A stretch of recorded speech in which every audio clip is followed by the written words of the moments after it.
자, 6장 13절. 이윽고 낮이 되자 그분께서 자신의 제자들을 그분께로 부르셨더라. 그러고는 친히 그들 중 12명을 선택하셨으니 그들은 또한 그분께서 사도들이라고 명명한 자들이라. 네, 성경 기록 속 숫자들의 의미 두 번째 시간이고요.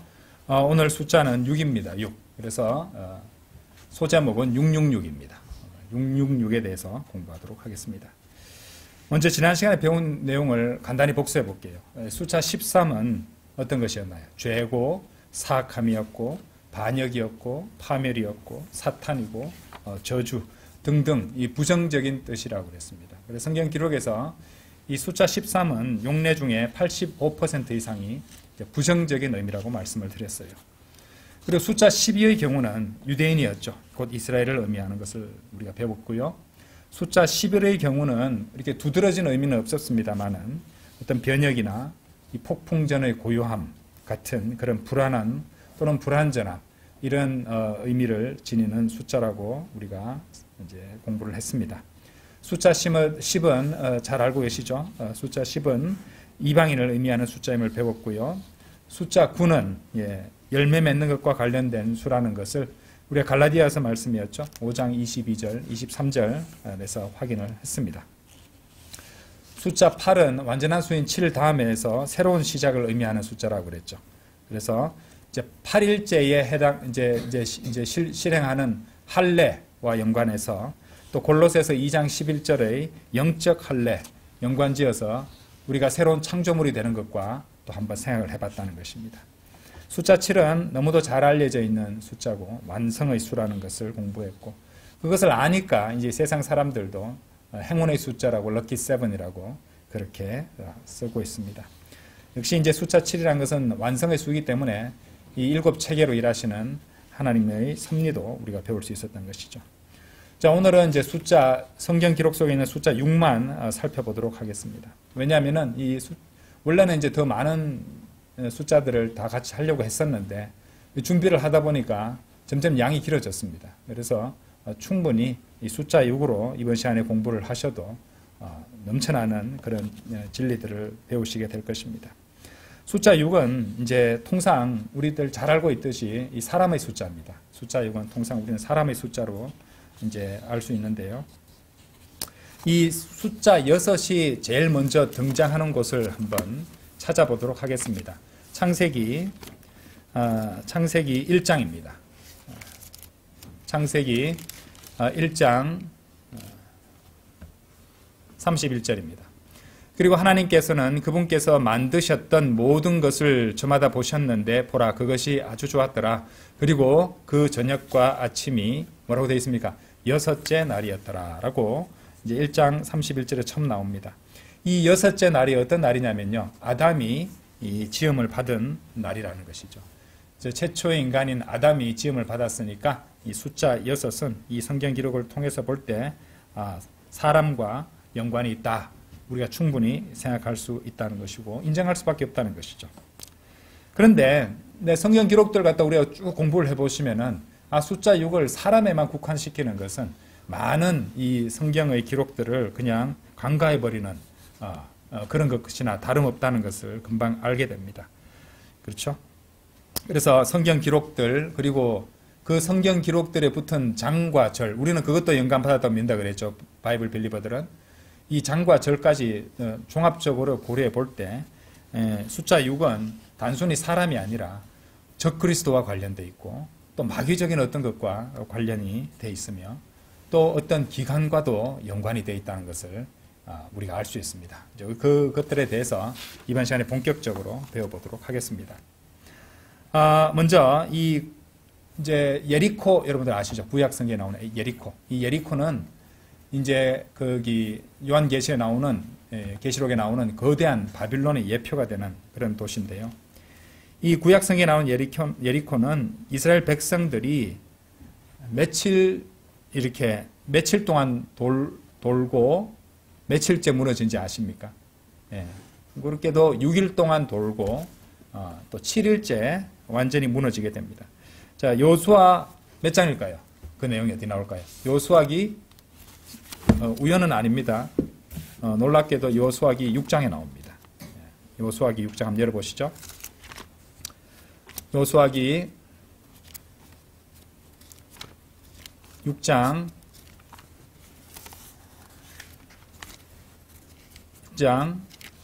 그것도 여호수아기 6장입니다. 그렇죠?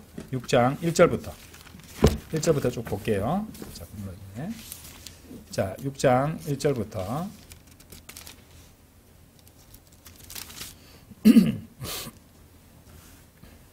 5절까지 빨리 읽어보겠습니다. 이제 예리코는 이스라엘 자녀들로 인하여 엄히 폐쇄되어 있었으니 아무도 나가지 아니하였고 아무도 들어오지 아니하였더라. 그러자 주께서 여호수아에게 이같이 말씀하셨느니라. 보라, 내가 예리코와 그곳의 왕과 막강한 용사들을 너의 손안에 주었도라. 그런즉 너희 곧 너희의 모든 전사들은 그 도시를 두르며 그 도시 주위를 한번 돌라. 자, 그 다음에 3절에 나옵니다. 너는 6일 동안 이와 같이 행할지니라.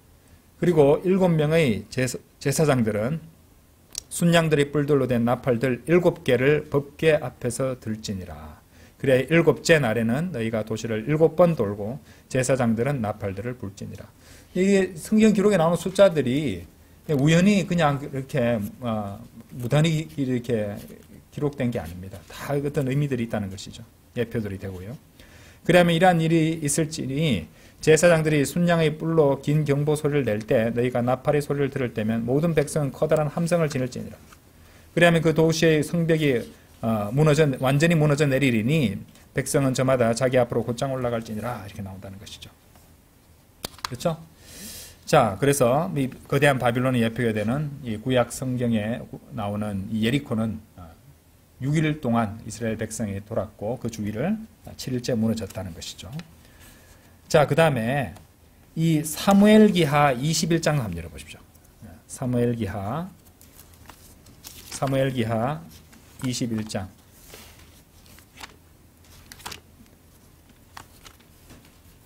사무엘기하 21장.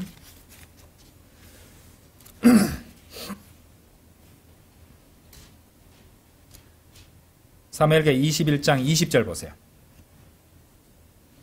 그리고 가드에서 한 전투가 벌어졌는데 거기에 키가 장대한 한 남자가 있었으니, 장대한 이제 거인족의 후손이라고 볼 수 있습니다. 여기 보시면은 이제 그 위에 보면 골리앗의 형제를 살해했으니 뭐 하고 창자루가 19절에요. 배틀채 같았더라. 골리앗이 거인이었잖아요, 그죠? 예. 그래서 거인의 크기도 훨씬 더 컸다가 창세기 6장 이제 거기 보면 거인들이 나옵니다. 점점 크기도 작아집니다. 처음에 이제 거인족들이 이제 나왔을 때 묘사를 보시면은 거인 앞에서 메뚜기와 같았다고 그랬거든요. 우리들이 사람들이 그러니까 엄청 큰 거잖아요, 그죠? 근데 시간이 지나면서 점점 사이즈가 작아져요. 그래서 골리앗 정도의 크기까지 온 겁니다. 그러니까 거인족들의 이제 혈통이라든지 영향을 받은 그런 존재들이 있었다는 것이에요. 뭐 옛날에 설명을 많이 했으니까 자세하게 설명하지는 않겠습니다. 어쨌든 근데 20절에 보시면은 거기에 키가 장대한 한 남자가 있었으니, 잘 보세요. 손마다 손가락이 몇 개 달렸습니까? 6개씩 달렸고 발마다 발가락이 6개씩 달렸으니 그 수가 24이더라. 그리고 뭐라고 나옵니까? 그 또한 그 거인에게 태어난 자더라. 그렇죠? 이제 왜 거인이 또 이제 여기 6이 숫자 6과 연관되어 나타나냐면요. 마귀와 연관된 것입니다. 예. 그러니까 이제 타락한 천사들, 마귀적인 거, 또 이렇게 마지막 때에 또 나타나게 될 이 하나님의 아들들, 이제 구약 성경에 나오는 그 천사들 있잖아요. 이제 마지막 때에 대환란 때 또 나타나거든요. 근데 이 창세기 6장에 보시면 그 내용이 나오잖아요. 그것도 창세기 6장입니다. 예. 그 숫자 6이 또 나오는 것이에요. 그렇죠? 예, 다 연결이 되어 있다는 것입니다.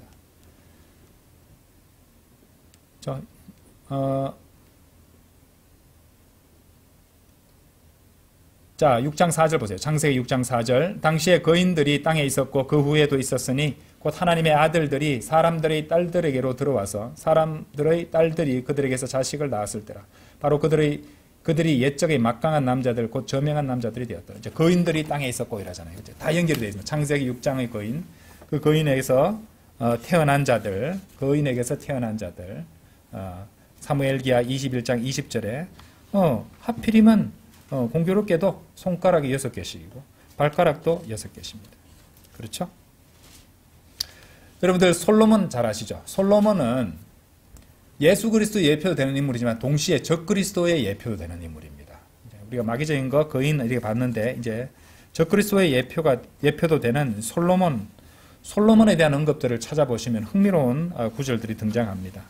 숫자 6이 자주 등장해요. 우연일까요? 우연 아닙니다. 숫자 6이 솔로몬과 이제 나오는데 솔로몬의 보좌를 갖다가 묘사한 말씀들을 보시면요. 이 뭐 사자가 6마리, 이쪽에 사자 6마리, 이쪽에 사자 6마리. 그다음에 그 사이에는 이제 계단이 있는데 계단이 스텝이 6개 있어요. 그러니까 6이 되잖아요. 그렇죠? 그 구절 한번 보도록 하죠. 열왕기상 10장 한번 열어 보십시오.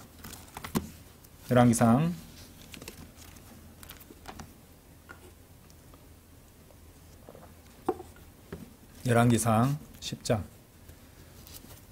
서로 다른 시기에 그렇게 기록됐는데 이렇게 맞아 들어간다고요? 성경 안 믿는 게 더 큰 믿음이 필요합니다. 저는 그래요. 성경을 안 믿기가 너무 힘들어요. 이것저것 저 나름대로도 이렇게 대학생 때라든지 이래 좀 더 젊을 때 아주 시니컬하고 어지간해 사람 잘 안 믿고 하는 사람이었는데 안 믿기가 너무 힘들어요. 자, 열왕기상 10장 18절 한번 보십시오.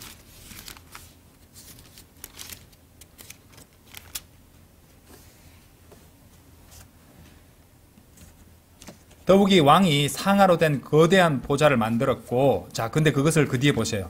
최상품 금으로 입혔다고 그랬습니다. 금으로 입혔어요. 19절, 그 보좌에는 6개의 계단들이 있었고, 하나, 둘, 셋, 넷, 다섯, 6개가 있습니다. 보좌의 꼭대기는 뒤가 둥글었더라. 그리고 좌석의 위치에서 양쪽 팔걸이들이 있었고, 팔걸이들 곁에는 2마리의 사자들이 섰더라. 자, 그런데 20절 보세요. 그리고 거기에 12마리 사자들이 서 있었는데 12마리는 자, 한 편과 다른 편에 6개의 계단들 위에 있어. 계단들을 따라가면서 한 마리씩이니까 6이고 계단 6개, 그 다음에 또 6마리 사자, 이래서 666이 된다는 것입니다. 그렇죠? 놀랍습니다. 놀랍 게 그지 없습니다. 이 20절 말씀을 보면요. 그런데 같은 책 열왕기상 10장 14절을 보면은요, 더 놀랍습니다. 14절 보세요. 아까 지금 우리가 열왕기상 10장 18절 19절에서 등장한 게 뭐였어요? 솔로몬이 나오고 금이 나오고 666이 나왔습니다. 그렇죠? 자, 열왕기상 10장 14절에 뭐라고 나옵니까? 이때 하나의 솔로몬 나왔습니다. 들어온 금의 무게는 금이 나왔습니다. 그 다음 뭐라고 되어 있어요? 666달란트였으니. 우연일까요? 우연이 아닙니다. 우연이 아닙니다. 성령님께서 그렇게 기록하신 것입니다. 여러분들 다니엘서 2장에 나오는 그 네부카드네자르가 보았던 형상의 머리는요, 이제 바빌론을 갖다 보여주는 머리가 뭐였습니까? 무슨 머리였어요? 금머리였습니다. 그렇죠? 금이었어요. 금왕국이었죠. 자, 그리고 계시록 13장에는 이제 자, 13장 2절에 보시면은 볼까요? 13장 2절 한번 열어보시죠. 펼쳐놓고 말씀드리겠습니다. 계시록 13장 왔다 갔다 하겠습니다. 2절에 보시면 거기 내가 본 그 짐승은 표범 같았으며 그의 발들은 곰의 발들 같았고 그의 입은 사자의 입 같았더라. 아까 솔로몬의 보좌에도 사자가 나왔었죠. 그죠? 또 우리가 사자는 유다지파의 사자도 되지만은 삼킬 수 있는 자를 갖다 찾아 두루 다니는 울부짖는 사자, 사탄, 마귀를 갖다 의미하기도 하잖아요. 그러니까 솔로몬의 보좌에 사자가 있는 것은 결코 우연이 아닙니다. 자, 근데 여기도 보시면은 그의 입은 짐승이 입이 사자의 입 같았더라 라고 되어 있습니다. 그리고 그 용이 그에게 자신의 권능과 자신의 자리와 막대한 권위를 주었더라.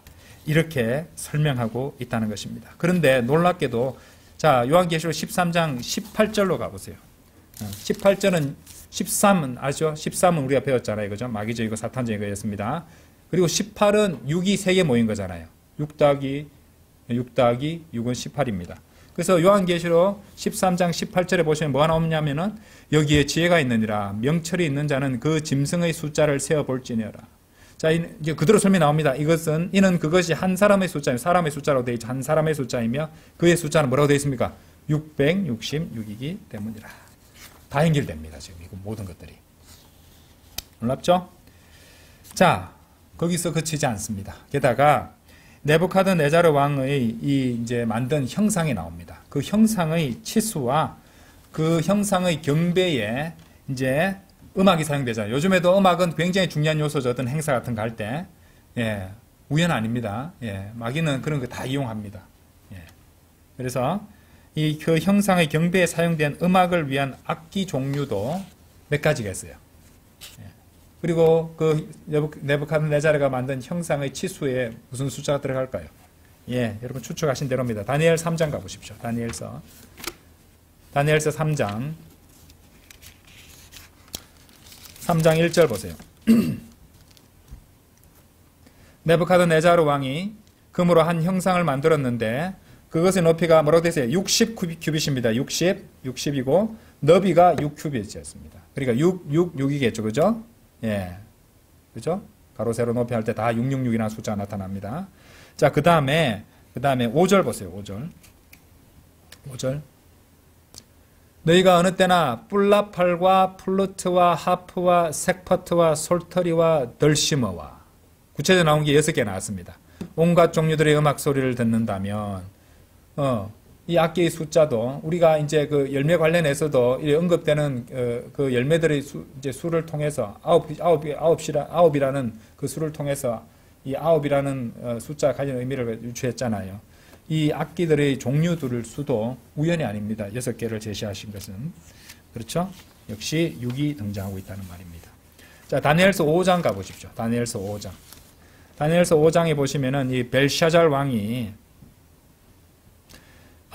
이 다양한 재료로 만들어진 신들을 이제 우상들이죠. 찬송했다는 기록이 5장 4절에 나옵니다.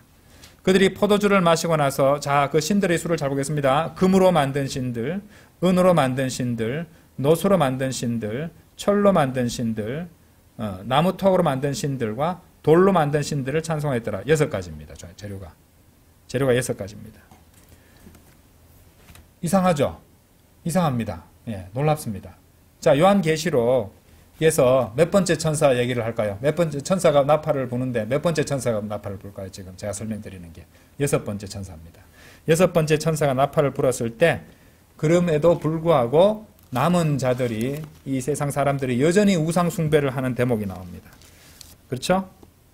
자, 요한계시록 9장 한번 열어보세요. 요한계시록 9장. 요한계시록 9장.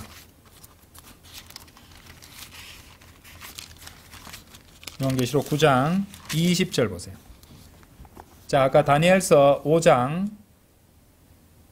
하나 끼워 놓으시고요. 자, 또 비교하겠습니다. 여기서 비교함으로써 굉장히 중요한 진리를 또 하나 발견하게 됩니다. 자, 9장 펼쳐주셨죠? 9장 20절 보세요. 20절. 그리고 이런 재앙들에 의하여 죽임을 당하지 않고 남은 사람들이 여전히 자신들의 손의 행위들을 회개하지 아니하였더라. 재앙이 와도 그죠?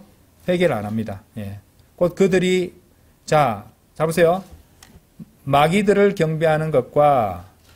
경배했습니다. 금과 은과 녹과 돌로 된 우상들과 나무로 된 우상들을 경배하는 것을 그치지 않았으니 그 우상들은 볼 수도 들을 수도 그럴 수 없는 것들이라. 자, 지금 요한계시록 9장 20절에서 언급된 게 6가지였습니다. 마귀를 포함해서요. 자, 그런데 다니엘서 5장 4절에 나왔던 그 우상들의 재료에서 이제 요한계시록에 9장 20절에 나오는 재료들이 다 일치하는데 한 가지가 빠졌습니다. 요한계시록에는 뭐가 빠졌어요? 철이 빠졌죠. 예. 다니엘서 5장 4절에서는 철로 만든 신들이 있었는데 요한계시록 9장 20절에서는 철이 빠져 있습니다. 그렇죠? 아시겠어요? 철이 빠진 거 맞죠? 그래서 저번에도 공부했었습니다. 철은 마귀와 연관이 있는 금속임을 우리가 알 수 있어요. 이 두 구절을 갖다 합치면. 그렇죠? 그래서 거기 솔로몬이 성전 만들 때 철로 된 연장을 사용하지 않았다 그러잖아요. 우연일까요? 아닙니다.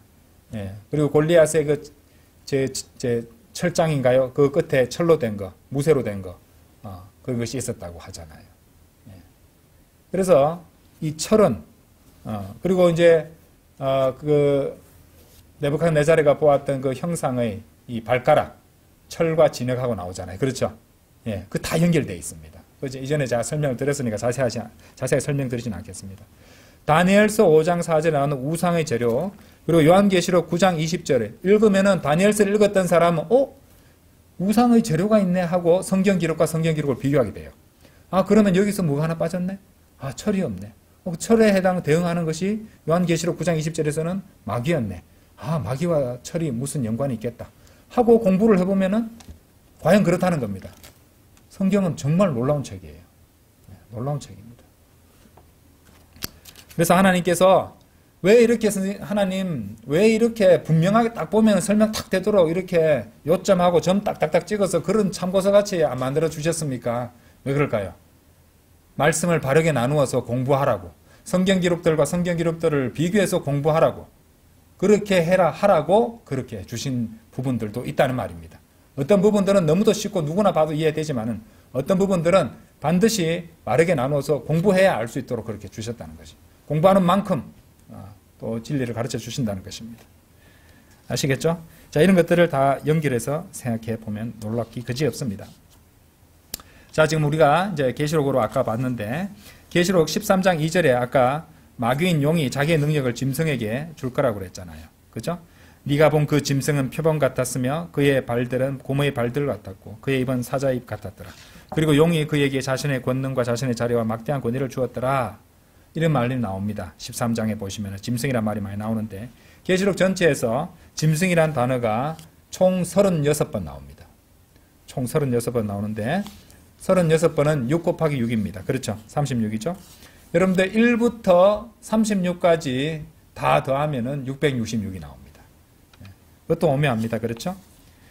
자, 그런데 요한계시록 13장 5절에 보세요. 13장 5절. 요한계시록 13장 5절.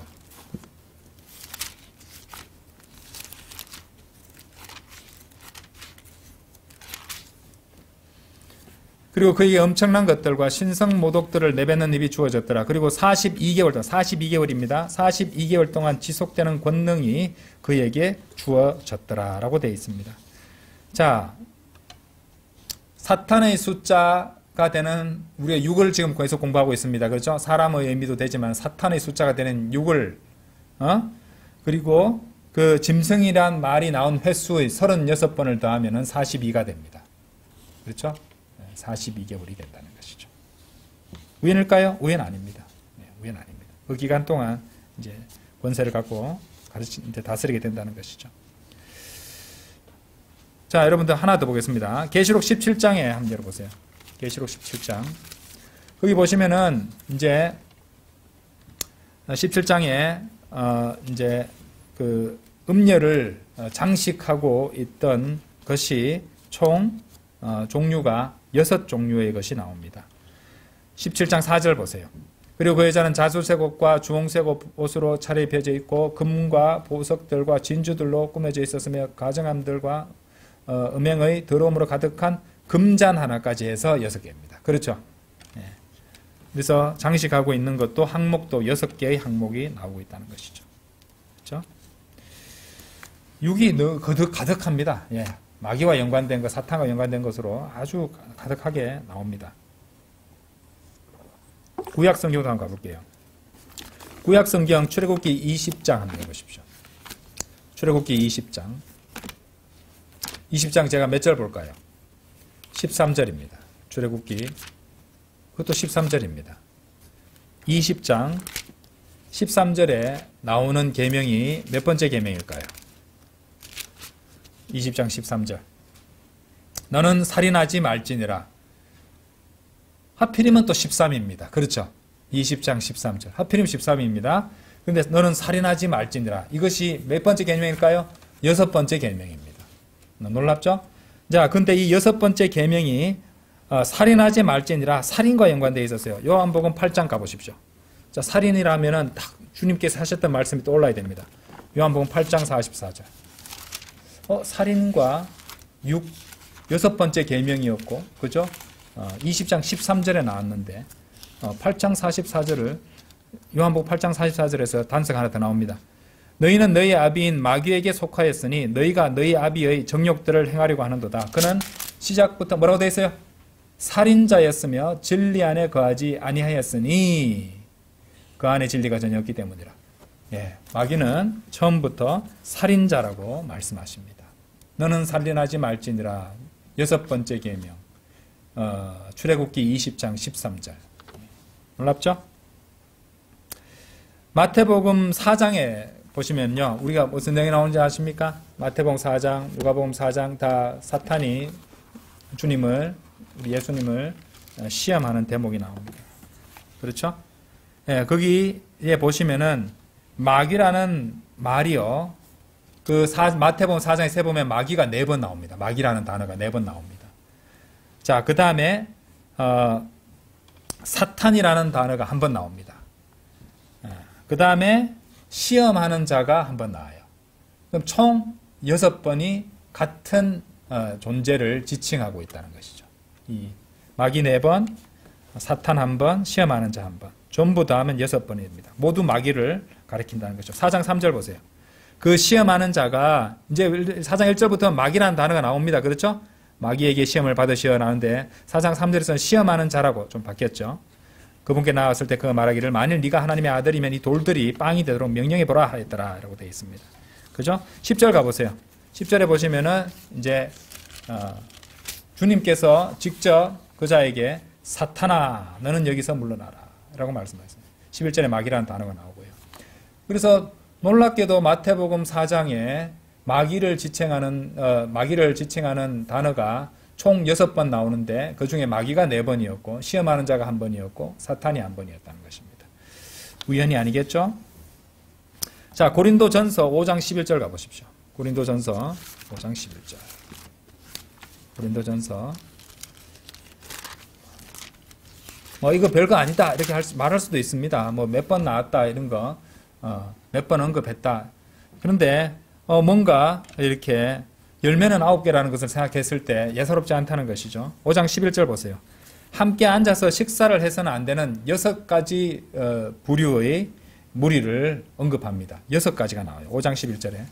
그러나 이제 내가 너에게 기록하였나니 만일 형제라고 불리는 어떤 사람이 음행하는 자이거나 탐욕스러운 자이거나 우상숭배자거나 욕설하는 자이거나 술주정뱅이거나 착취하는 자라면 6개입니다.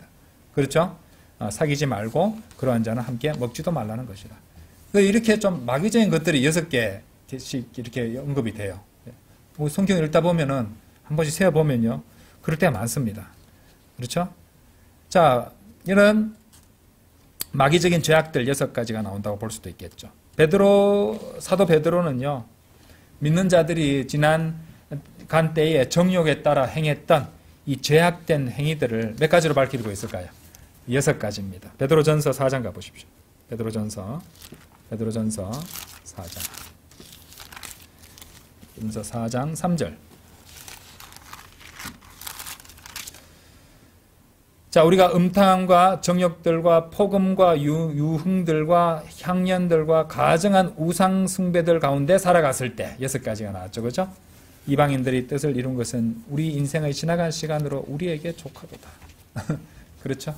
예. 우리 다 구원받기 전에 이렇게 살았던 적이 많았잖아요. 우리 인생의 지나간 시간으로 우리에게 족하도다. 항상 이 말을 하십시오. 이전에 그 추억이라는 이렇게 가면을 쓰고, 예?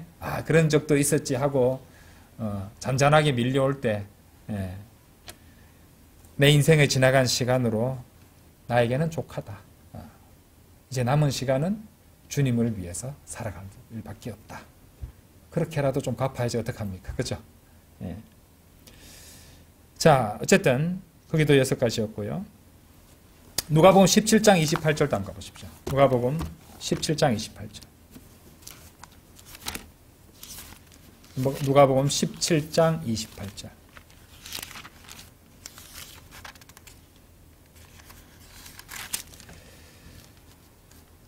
마찬가지로 롯의 날들에도 있었던 것 같이 그들은, 자, 여기 보시면은 이 롯의 날들의 악한 것과 관련해서 6가지를 말씀하세요. 여기도 6가지가 나옵니다. 28절에 좀 세볼까요? 그들은 먹었고 그들은 마셨으며 그들은 사들였고 그들은 팔았으며 그들은 심었고 그들은 건축하였도다. 여러분들 이런 것에 대해서 이런 생각을 할 수 있어요. 이거 보통 다 하는 거 아니야? 이게 무슨 대단한 그런 죄라고. 그런데 마지막 때 주님 오실지도 모르는데 그것을 대비하는 것 전혀 없이, 아랑곳 없이 그냥 이 세상에서 그렇게 살아가는 모습입니다. 그렇죠? 근데 이런 것들은 오늘날 사람들이 흔히 하는 일들이고 매일매일 이루어지는 일입니다. 그런데 이것들이 뭐와 연관되어 있다는 것이에요? 마귀적인 것과 연관되어 있다는 생각을 하게 된다는 것입니다. 좀 섬뜩하지 않나요? 저는 섬뜩합니다. 이런 걸 봤을 때. 이게 왜 6가지? 마시고 사들이고 팔고 심고 건축하는 게 누구나 다 하는 거 아닌가? 그런데 6가지네. 마귀와 연관되어 있네. 자, 그래서 마시고 먹는 것이 나오면서 하나, 저는 이렇게 생각합니다. 고린도전서 10장. 먹고 마시는 게 나와서 고린도전서가 10장에 떠올랐단 말이에요. 거기서 저는 그래서 그랬구나라고 생각하게 됐습니다. 10장 31절 보세요. 그러므로 너희가 먹든지 마시든지 너희가 무엇을 하든지 모두 하나님의 영광을 위하여 하라. 우리 바이블 빌리버들, 그리스도인들은 먹든지 마시든지 무엇을 하든지 모두 하나님의 영광을 위해 하는 사람들입니다. 그렇게 해야 되고요. 그런데 세상에서 하나님 없이 사는 사람들, 구원받지 않은 사람들은 그 모든 것들을 하는데 하나님의 영광과 전혀 상관없는 것을 하잖아요. 결국 그런 것들이 마귀적이라는 그런 진리를 담고 있는 대목이라고 저는 생각합니다. 그죠? 자, 지난 시간에 배웠던 숫자 7은 완성을 의미한다고 했습니다. 자, 그 숫자가 3번 있는 것이 뭐예요? 777입니다. 지금 666이죠. 짐승의 수에가서 666을 봤잖아요. 그죠? 777은 그러니까 7이 3번 있잖아요. 나중에 3도 배우게 될 것인데 완성의 삼위일체입니다. 그렇죠? 그리고 777이야말로 우리가 간절히 소망하고 또 기다리고 있는 바로 그분이시죠. 반면에 666은 어떻습니까? 7은 완성인데 6은 7의 완성에 비해서 모자라는 수입니다. 그러니까 666은 불완전한 숫자이고 타락한 인간이고 적그리스도를 가리키는 것이고 동시에 13과도 연관이 있었습니다. 그렇죠? 13과 연관해서 계속 나타나는 이유가 있었습니다. 왜냐? 에스라 2장 한번 열어보십시오. 에스라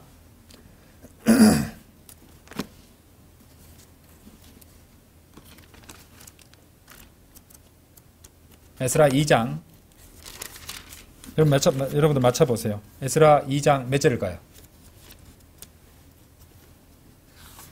에스라 2장 6절 아니면 13절이겠죠. 그죠? 13절 보십시오. 13절에 보시면은 에스라 2장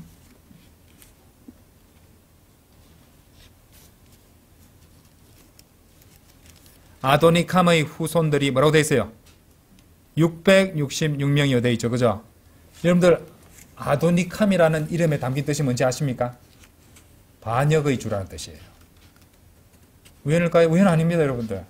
예. 반역의 주. 반역. 그렇죠?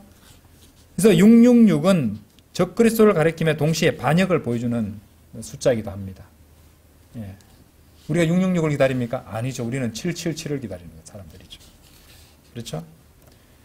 자, 처음에도 말씀드렸듯이 숫자 6은 그렇게 사람과 연관되고 적그리스도 마귀와 연관되는데 동시에 사람과 관련된 기간의 구분에 있어서도 자주 등장합니다. 이 재창조의 6일 이후에 안식이 있었습니다. 출애굽기 16장 26절에 보시면 6일과 7째 날이 대비되어 등장하고 있습니다. 들어보세요. 6일 동안은 너희가 그것을 거둘 것이나 안식일은 7째 날 그날에는 아무것도 없으리라 이렇게 되어 있습니다. 여러분들 예수님께서 갈보리 십자가에서 죽으실 때 어둠이 온 땅을 덮는 일이 언제 있었는지 아십니까? 제6시에 있었습니다. 제6시. 그렇죠? 그러니까 이방인 시간으로는 정오십니다. 정오. 12시. 누가복음 23장 44절에서 이후에 제6시쯤 되자 온 땅을 덮는 어둠이 제9시까지 있었더라. 그리고 재창조의 6일 후에 안식이 있었듯이 재창조 후 인류 역사 6,000년이 지나면 예수 그리스도의 천년 통치가 있게 된다는 것입니다.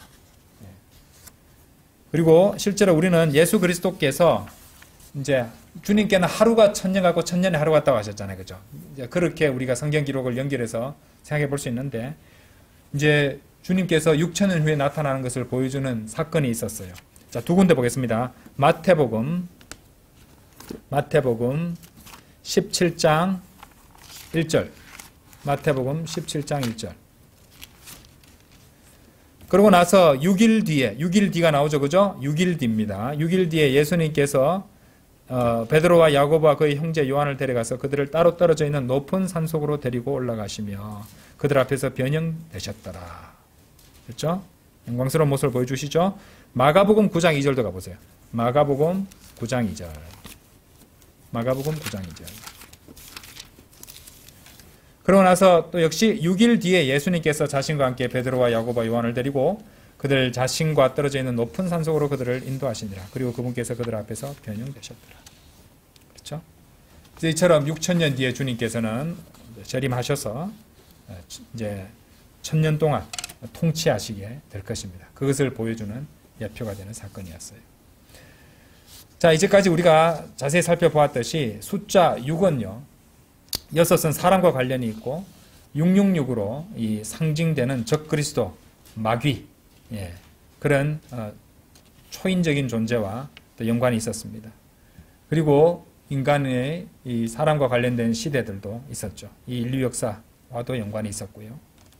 그래서 그런지 이 온라인상에서 보시면 짐승의 표, 666, 적그리스도 이런데 이전에 그 전염병 시국에 엄청 사람들이 관심이 많았습니다. 엄청나게 많이 사람들이 얘기하고 동영상도 찾아보고 왜 그렇게 666에 관심이 많은지, 그렇죠? 적그리스도에 대해서 관심을 갖는 사람들이 많았습니다. 또 마지막 때가 되니 그러한 관심은 도를 넘어서 지나칠 정도가 되어가는 것도 사실이에요.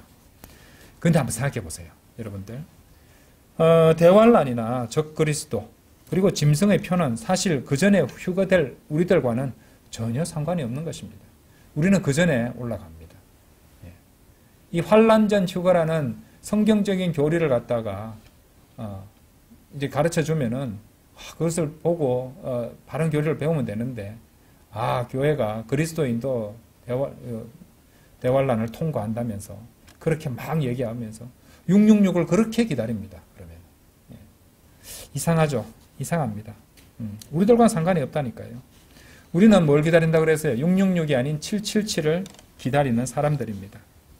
비록 세상은 그렇게 영광 중에 오실 주 예수 그리스도를 조롱하기 위해서 이 카지노나 도박장에 보시면은 슬롯 머신에 이 잭팟 터지다고 할 때 뭐라고 되면 777이 터지잖아요. 그죠? 777 이런 식으로 거기에 슬롯 머신에 우리 주 예수 그리스도, 완성의 수, 삼위일체의 수, 예수 그리스도를 갖다가 의미하는 777을 갖다가 이 도박장의 슬롯 머신에 써서 우리 주님을 조롱하고 있습니다. 마귀적이죠? 마귀가 그렇게 하는 겁니다. 우연일까요? 우연 아닙니다. 그런 식으로 해서 뭐 운이 좋다고 행운이라고 3번이나 있다고 그래서 그렇게 했겠죠, 인간들은. 하지만 그 뒤에서 모든 것을 조종하는 것은 마귀라는 것이죠. 우리는 777을 기다리는 거죠. 이게 우리가 한 탕을 기다리는 것이 아니라 그 날 하루를 갖다가 그때 우리 모든 문제들이 끝나게 될 그 날을 갖다 기다리고 있는 것이죠. 우리는 도박 중독자들은 아니지만 777을 간절히 희구하고 소망하며 살아가고 있다는 것입니다. 그래서 우리들은 777을 기다리는 사람들입니다. 여러분들은 그런 소망을 갖고 오늘도 살아가고 계십니까? 다 같이 기도드리겠습니다.